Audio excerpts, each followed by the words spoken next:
por estar en Todas y Algo Más a través de las cámaras, por supuesto, de Sky, de Radio Actual 107.1 FM, a través del Facebook Live y, por supuesto, a través de www.radioactualfm.com, o si usted va en la radio o está caminando o va en carro o está en su casa escuchando radio, la opción que usted tiene es 107.1 FM. Bueno, hoy es viernes de noche, gracias por estar en nuestro programa. Tenemos como siempre un invitado súper especial, una persona que apreciamos y queremos muchísimo, y don Rafa, para empezar pues esta noche quiero felicitarlo porque el pasado miércoles fue el Día del Abogado. Quiero felicitar a Erika, que no se me pase nadie porque se me va a tener que ayudar, a Kendall, a su hija, a su esposa, a todo el grupo grande que trabaja en la firma de abogados de Costa Rica, y por supuesto a grandes personas como por allá nos estuvo escribiendo esta mañana don Jesús Martínez, mandarle un abrazo allá a México, también a don Álvaro, quien nos escribió, a don Álvaro Burgos, y pues en realidad son una gran cantidad, al licenciado Vargas, al licenciado, por supuesto, don Javier. Son un montón de abogados que pues esta semana estuvieron celebrando este día, y don Rafa, bajo una circunstancia un poco difícil por el tema de la pandemia, la dificultad que han tenido los abogados, y un tema que esta noche pues vamos a analizar. Buenas noches, licenciado, gracias por estar con nosotros. Gracias, buenas noches, Helen. Efectivamente, saludos a todos los radioescuchas, a todas las personas que nos siguen por las redes sociales. Ciertamente, el día martes 19 fue la celebración del santo patrono de los abogados, San Ivo. Normalmente nosotros los abogados y en el colegio se realizan algún tipo de actividades, inclusive se hace una misa en honor al patrón para que los abogados y los colegas que tengan la posibilidad de ir y que estén atentos a esta celebración, pues así lo disfruten y le pidan a quien consideren es la persona en quien tienen una creencia. Sin embargo, este año, por la misma situación que estamos viviendo con la situación de la pandemia, no logramos hacer la actividad, y algunos otros actos que se tienen para ese día, como es el celebrar los 25 años de litigio de estar incorporados al colegio, algunos abogados se hacían esta fecha en especial, y este año pues todas estas actividades se han prolongado. Y además de ello, pues no solamente este tipo de actividad se ha visto en este caso perjudicada por la situación que estamos viviendo, sino que hay muchas situaciones propias del contexto de la profesión de abogado. Saludos a todos nuestros amigos, a todos los que tenemos cerca, a los que nos siguen en redes sociales, a don Jesús Martínez allá en México, y al presidente del Colegio de Abogados, a don Álvaro Sánchez, a nuestro amigo Froilán, a Kendall Ruiz, grandes amigos de toda el área, a la gente que está en la asociación, todos los abogados de la Asociación Internacional de Profesionales en Derecho, y a quienes estamos inmersos en la Federación Iberoamericana de Abogados. Un feliz día de San Ivo, del Día del Abogado, y esperemos que las cosas sean mejor de aquí en adelante, Helen. Sí, bueno, yo quiero saludar a mi compañero Bernie también, que esta noche pues lastimosamente no puede estar con nosotros porque no tiene muy buena señal de internet desde su hogar, y también por supuesto a nuestros compañeros en los controles. Don Rafa, para arrancar, por supuesto, esta entrevista, me gustaría que usted nos explique de algunos abogados que en días pasados, cuando empezó el tema de la pandemia, hay gente que se ha quedado desempleada, digamos, del todo. Hay personas que han sido despedidas de su trabajo. Los que trabajan de forma privada o que tienen su propio consultorio, también se les ha venido el trabajo abajo en un 50%. Sé de personas que en este momento pues están en una situación difícil, y por supuesto que el abogado no puede en este caso optar por el bono proteger, y es ahí donde surge la preocupación dentro del gremio que va a pasar con esa gente que la pulsea, como decimos, y don Rafa, en mi profesión no escapa a esta realidad tan difícil que estamos viviendo. Efectivamente, Helen, todas las personas trabajadoras en un trabajo formal, en un trabajo informal, siendo empleados de gobierno o siendo empleados privados, se han visto perjudicados por esta situación que ya casi tenemos 2 meses de estarla viviendo y que sabemos va a continuar. Lo más grave de esto, en primera instancia, Helen, es el cierre de las instituciones públicas, de los servicios de la Corte Suprema de Justicia, que es lo que ha impedido ciertamente que los abogados que nos dedicamos al litigio, pues veamos disminuida en gran manera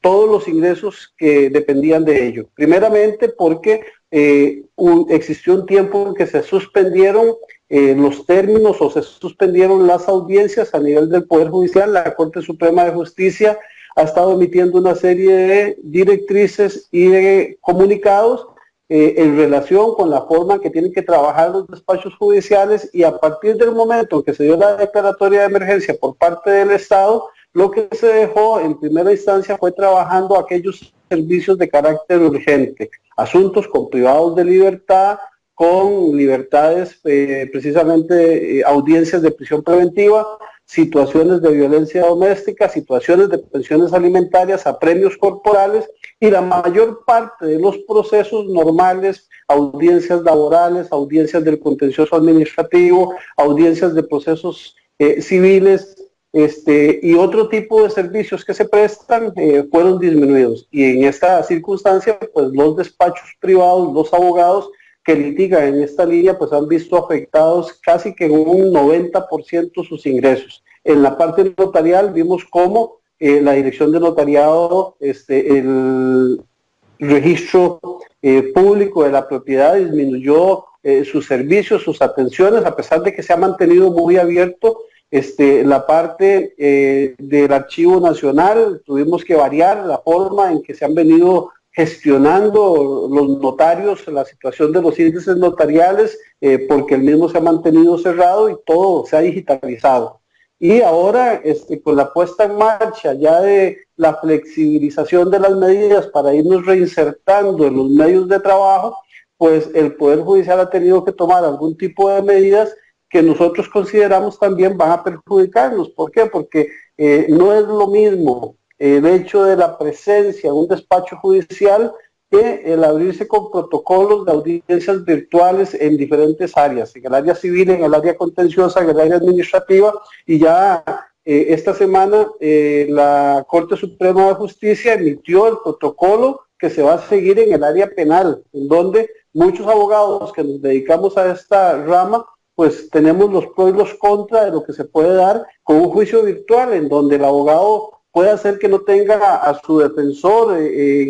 a su defendido de manera directa, sino que lo tenga mediante una videoconferencia, y este defendido tiene derecho a tener un contacto directo con su defensor para efectos de la comunicación que se da. Pero no solo eso, sino que nosotros decimos que se puede romper el principio de inmediación, o sea, el tener a testigos declarando de manera virtual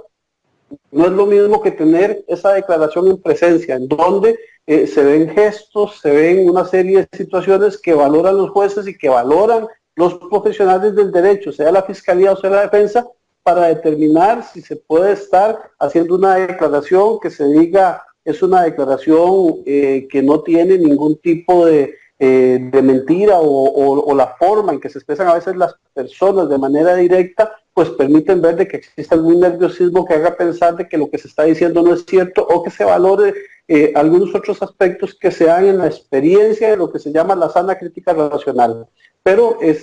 también la forma en que se van a realizar las audiencias, pues no las conocemos. Tenemos muchos profesionales que no manejan la tecnología, muchos profesionales que no tienen los equipos requeridos, y que se nos está obligando precisamente a ir a esa línea. Sabemos que tenemos que ir a la par de los avances tecnológicos, pero también sabemos que se tiene que hacer de tal manera que no se causen perjuicios a los usuarios, a los abogados y al mismo sistema judicial. Don Rafa, ¿cuándo se va a empezar a implementar este tipo de audiencias virtuales? ¿Para cuándo y en qué tipo de casos? Para que la gente lo vaya tomando en cuenta, y también, por supuesto, sus colegas, los abogados.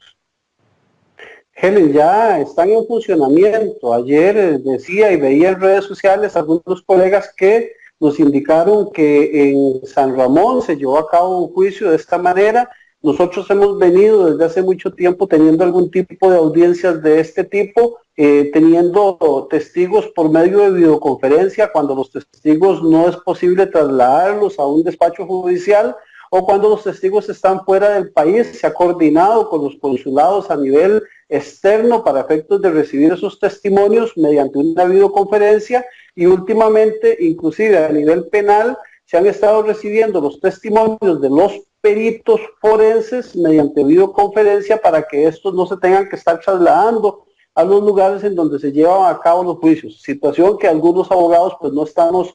de acuerdo con la forma en que se realiza,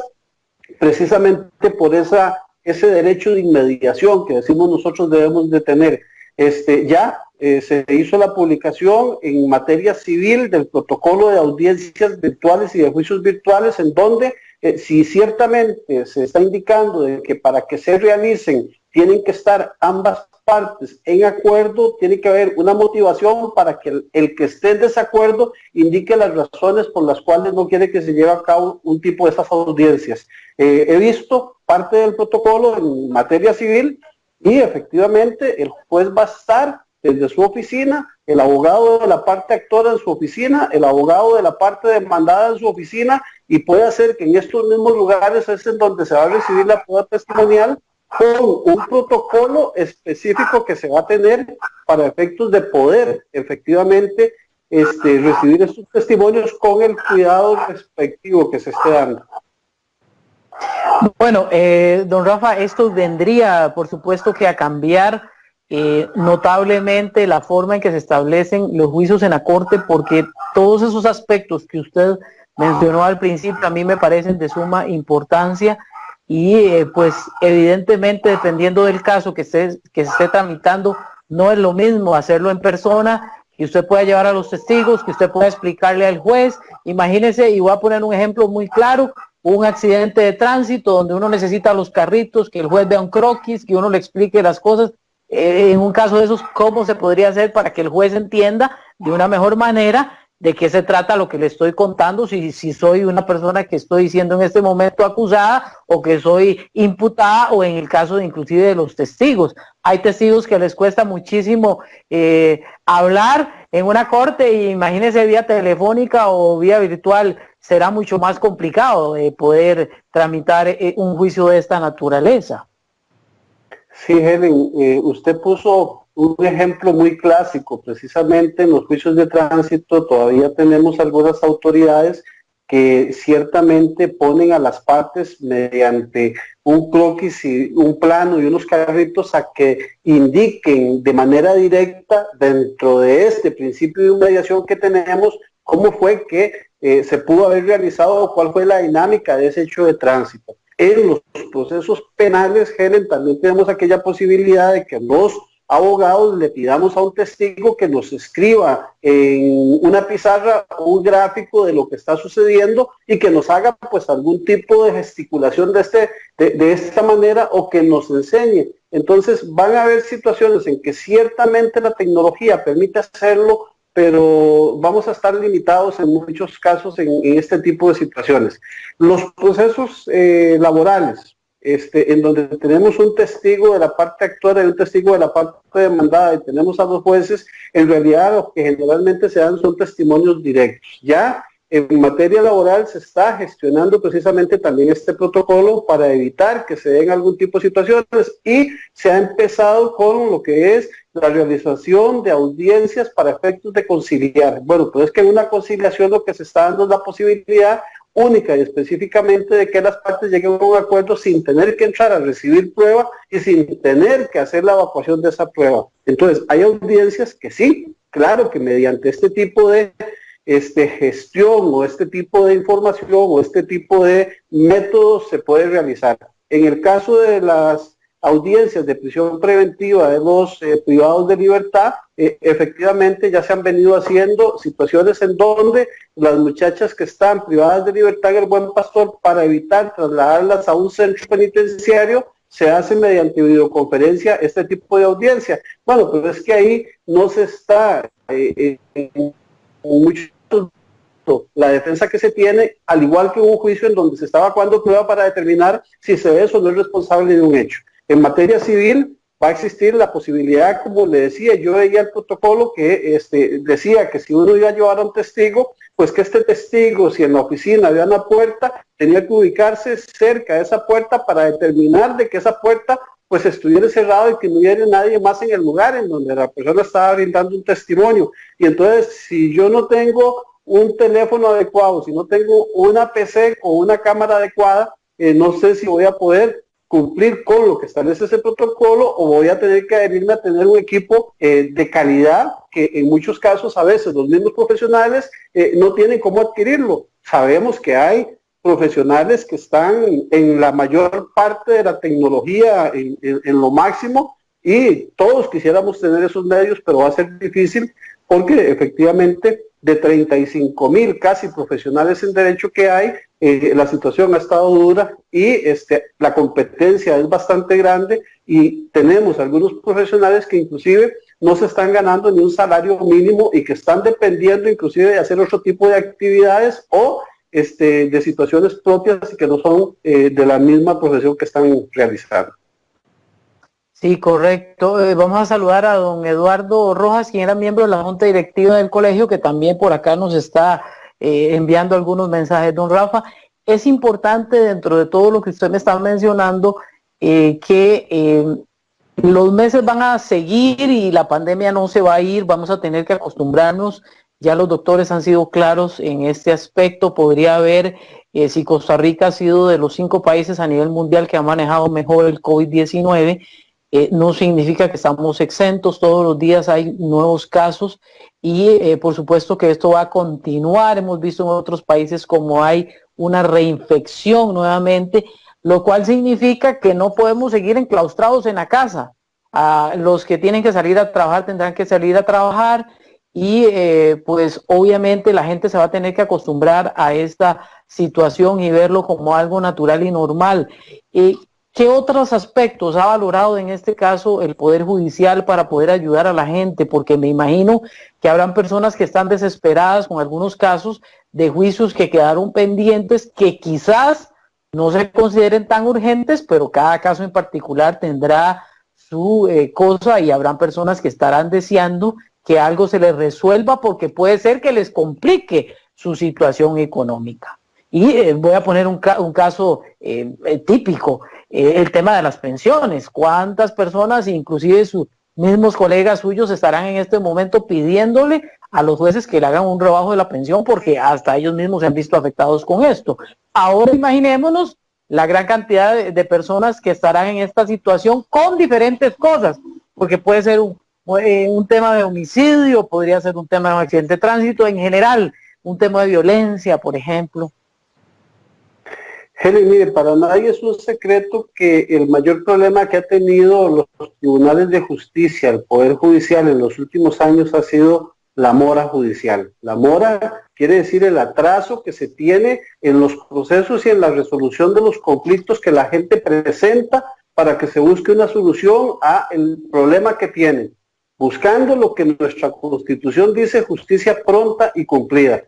que sabemos no es ni tan pronta ni tan cumplida. Entonces, ahí tenemos ya un problema. En este caso en particular, Helen, a partir del momento en que se dio la emergencia nacional, se cerraron los tribunales de justicia en un primer momento, se suspendieron las audiencias presenciales en aquellos casos en que no era emergente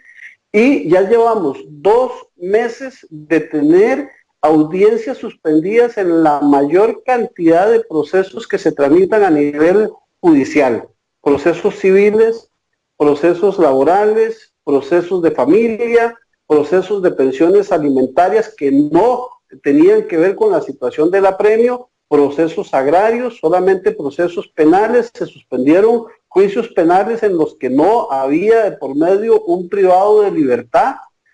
porque se da preferencia a que estos juicios en donde habían privados de libertad no se suspendieran porque la situación jurídica del imputado había que resolverse y no íbamos a hacer más largo una situación por la condición de emergencia que hay, pero se tenían que tomar también las medidas. Todo este tipo de situaciones ha provocado no solamente un conflicto a nivel del gremio, sino a nivel de los usuarios. Y ahora con 2 meses de atraso, Yo particularmente, Helen, le puedo decir que en estos 2 meses me han suspendido 10 juicios penales que teníamos presentes y más de 15 juicios laborales. Y lo peor es que nos dicen que se suspende el juicio laboral y se señala una audiencia para junio del 2021. Muchísimas gracias por continuar en nuestro programa. Bueno, antes de irnos a la pausa, quedamos ahí, don Rafa, en la última parte que usted nos estaba comentando, a ver si lo retomamos. Sí, Helen, le explicaba que la situación de la mora judicial es una situación que no solamente perjudica al Poder Judicial, sino que perjudica a los usuarios, o sea, aquellas personas que están buscando una solución y que hoy día con las suspensiones que se han dado, pues van a ver más allá o más largo la posibilidad de que tengan una solución pronta a los conflictos que tienen. Sabemos que el Poder Judicial ha hecho lo posible, pero creemos que se puede hacer más. O sea, ¿por qué? Porque ciertamente nosotros hoy día llamamos a un despacho judicial porque están tramitando, están proveyendo, están recibiendo escritos, están recibiendo notificaciones, están notificando y nosotros tenemos que comunicarnos, ubicamos una llamada al centro de trabajo, al Poder Judicial, a las oficinas y lo que se nos dice es que los trabajadores están en teletrabajo, que se les va a pasar un mensaje y no tenemos a veces esa comunicación pues más expedita. Entonces se tiene que tratar de verificar de que ciertamente se requiere de que este tipo de situaciones se mejoren. Y yo no solamente hablo de Poder Judicial, o sea, hay otro tipo de instituciones que se han puesto la camiseta y que han permitido de que todas las situaciones continúen, como es el registro público de la propiedad, que no ha frenado el ingreso de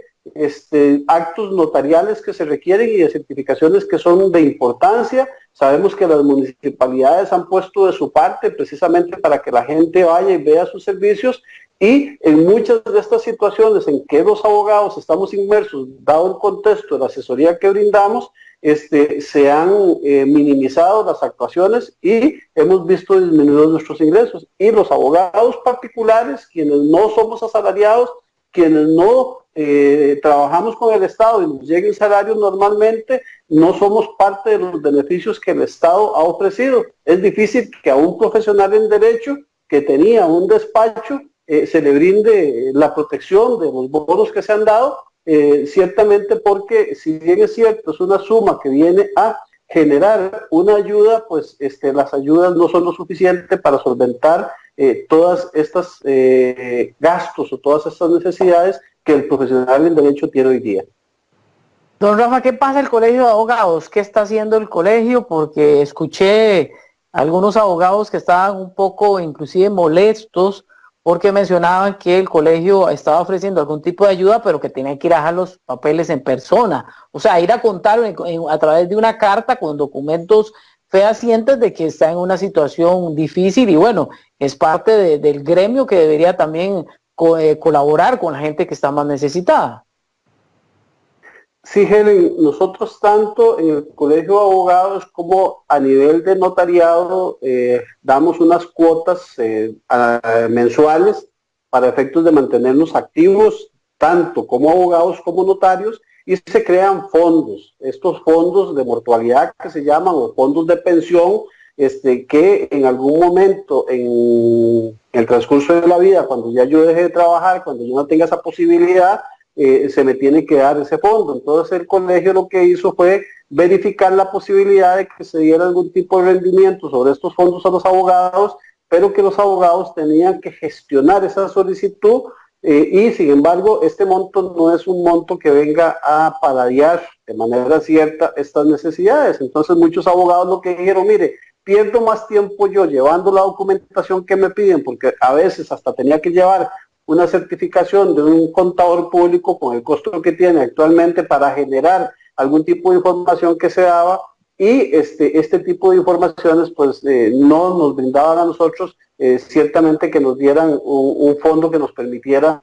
solventar esa necesidad. Entonces algunos colegas que sí tienen una real necesidad gestionaron, pero otros nos hemos mantenido con la posibilidad no solamente de buscar una opción diferente a lo que tenemos, sino de procurar salir adelante con el trabajo y de buscarnos otra forma de buscar la captación de público. Vimos cómo en redes sociales muchos colegas empezaron a gestionar las citas virtuales, diciéndole a la gente que usted no tiene que trasladarse a su oficina, podemos gestionar una consulta mediante los medios tecnológicos, Skype, Zoom, Viber, todas las informaciones que hay. Yo particularmente, Helen, abrí lo que se llama la firma digital, en donde la gente nos consulta de manera digital y por medio de esta plataforma damos solución a los problemas que tienen y captamos a ese cliente al cual llamamos, lo citamos y si podemos hacer algún tipo de gestión en donde podamos intervenir y que no se requiera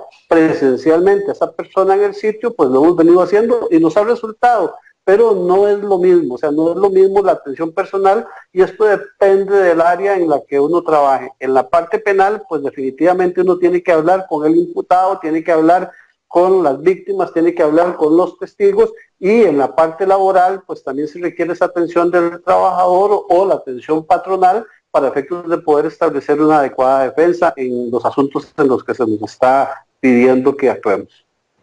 Sí, porque don Rafa, bueno, los accidentes de tránsito continúan, las muertes continúan, la violencia doméstica continúa, los despidos siguen en diferentes empresas y bueno, siempre los servicios de los abogados la gente los va a necesitar porque eso es el pan de cada día para uno. Helen, la ventaja es que tanto los médicos como los profesionales del derecho, como muchas profesiones,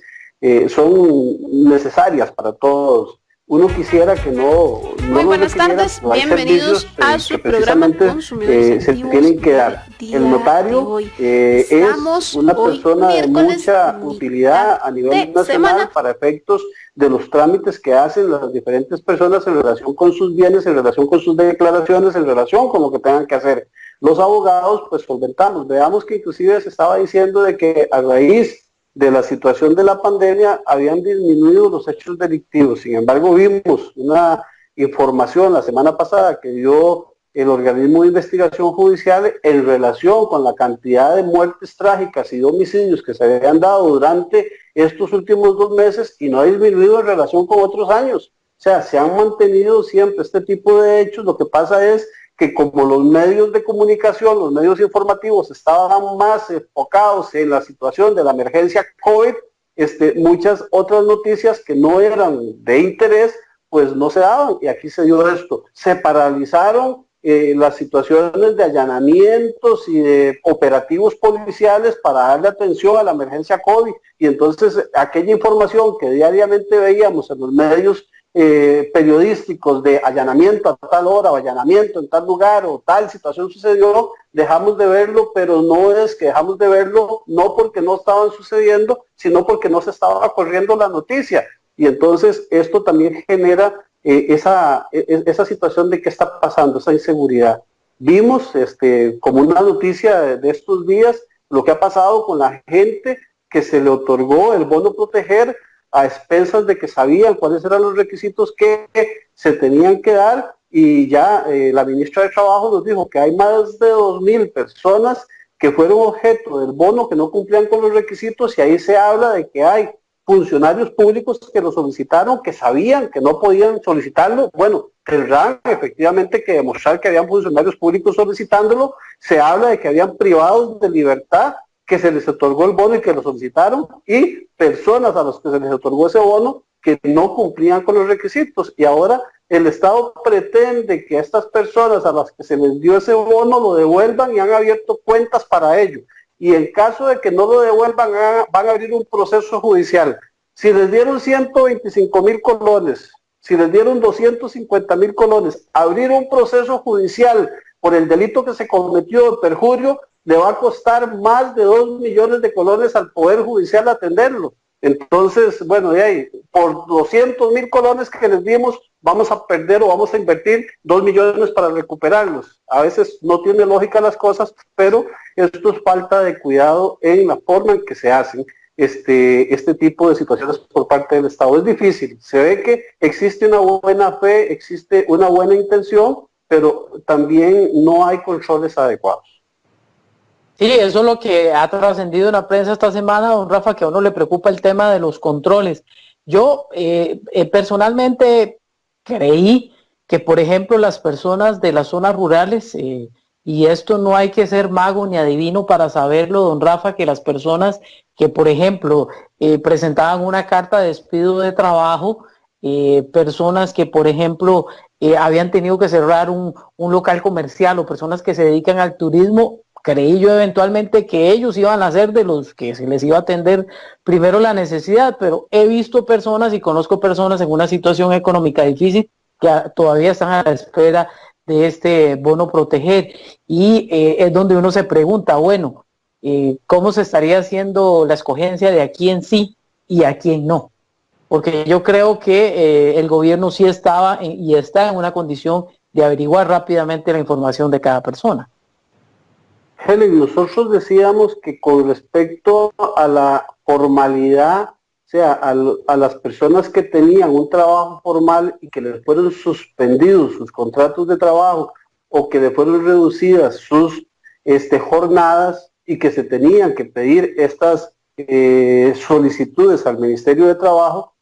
esto era sencillo. Si el Ministerio de Trabajo había una lista de personas suspendidas, había una lista de personas a las que se les reducía y efectivamente el patrono decía, estas personas están aseguradas, ya esas personas se sabía que tenían ese derecho porque así se dijo. No tengo ni que hacer una declaración jurada, nada más demostrar que me dieron mi carta, pero además de eso no solamente era el trabajador dando esa carta, es el patrono diciendo a estos trabajadores los suspendí o a estos trabajadores les reduje la jornada. Entonces automáticamente ya ahí no había nada que hacer. El problema era la informalidad, o sea, cómo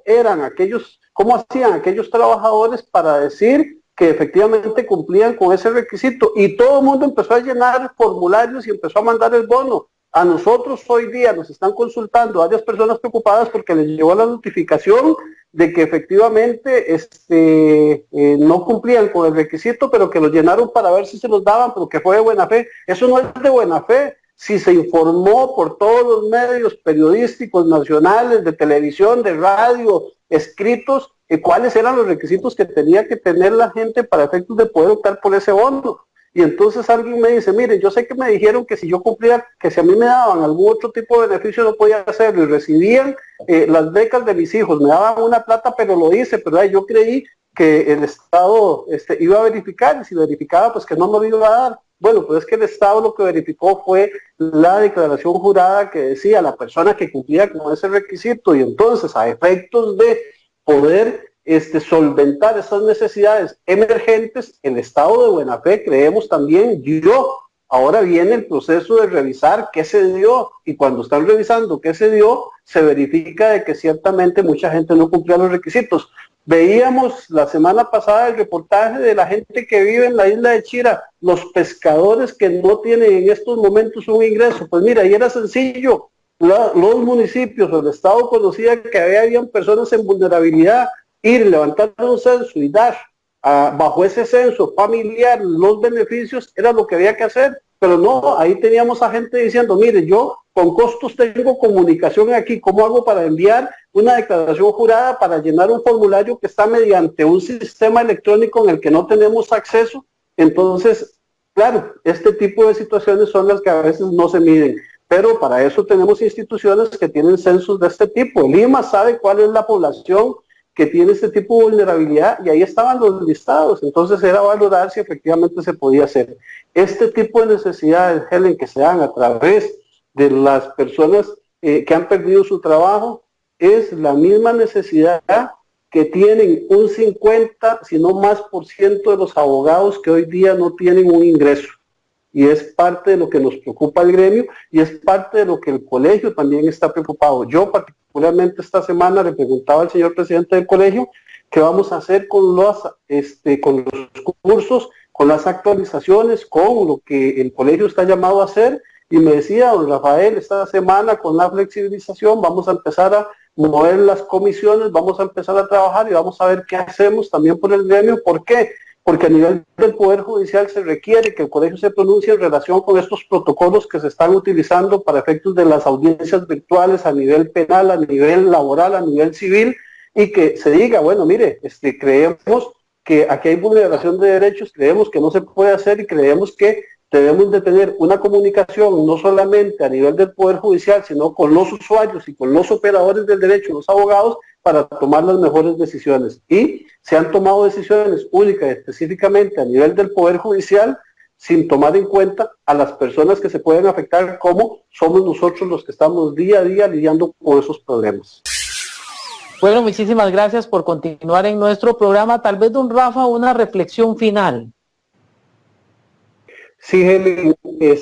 mire, en este tipo de situaciones los abogados y el Poder Judicial van a recordar cómo ha sido y cómo será la situación de las audiencias antes y después de la pandemia. Y creemos que lo que podemos también nosotros ganar con esta crisis que tuvimos es precisamente todo lo que los abogados y el Poder Judicial y el Estado tuvo que hacer para poder verificar que se podía dar continuidad a los diferentes servicios haciendo uso de la tecnología, y que este uso de la tecnología tiene que darse, pero siempre y cuando no se perjudiquen los derechos que tienen los ciudadanos a una justicia pronta y cumplida, y en el caso de la materia penal, el derecho que tienen los ciudadanos a una inmediación y a una debida defensa. Entonces, si el Poder Judicial, si los abogados van a hacer uso de la tecnología en adelante, que esto sea mediante protocolos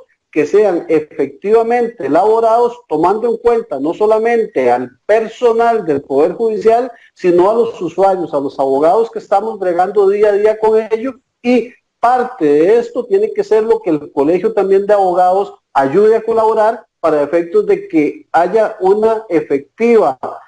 comunicación entre todas las partes y que aprovechemos. Ciertamente con la tecnología nos ahorramos mucho, con la tecnología podemos darle un poco más de flexibilidad a las situaciones que se nos están dando de traslados a ciertos lugares, y podemos darle una mejor atención no solamente al usuario, sino que a nuestros clientes. Bueno, siempre es importante ese detalle, y don Rafa, muy importante el detalle que ustedes están atendiendo de forma virtual. Por lo menos en particular en su oficina se está haciendo de esta manera para poder ayudar a la gente y no dejarla botada, como decimos popularmente. Sí, Helen, hemos abierto diferentes líneas, la plataforma Zoom, la plataforma Skype, las consultas por medios escritos, la comunicación telefónica, pero también tenemos el despacho abierto y hemos estado dando la atención de manera directa, tomando las medidas de prevención. La gente que nos visita sabe que viene a una oficina que fue sanitizada a inicios, y todas las semanas hacemos una sanitización con productos especiales, y quien viene pues tiene su jaboncito, se lava sus manos, usa alcohol, y así es atendido por los diferentes abogados del despacho. Bueno, quiero recordarles 2224-5096 o en el Facebook la firma de abogados de Costa Rica. Don Rafa, muchas gracias por haber estado pues esta noche con nosotros, y un poco la preocupación en términos generales, el abrazo solidario, y ojalá pues que el colegio y otras entidades también puedan ayudar a este gremio tan importante en nuestro país como son los abogados. Muchas gracias, Helen, buenas noches. Esperamos que efectivamente con la flexibilización que se viene dando, la gente empiece a cumplir con las medidas y que no se vayan a lo loco a la calle, que tomemos las medidas que tenemos que tomar para que no nos devuelvan. Yo particularmente me preocupo de que nos vuelvan a una cuarentena que nos vaya a perjudicar más aún de lo que ya estamos. Gracias, don Rafa. Buenas noches. Muchas gracias.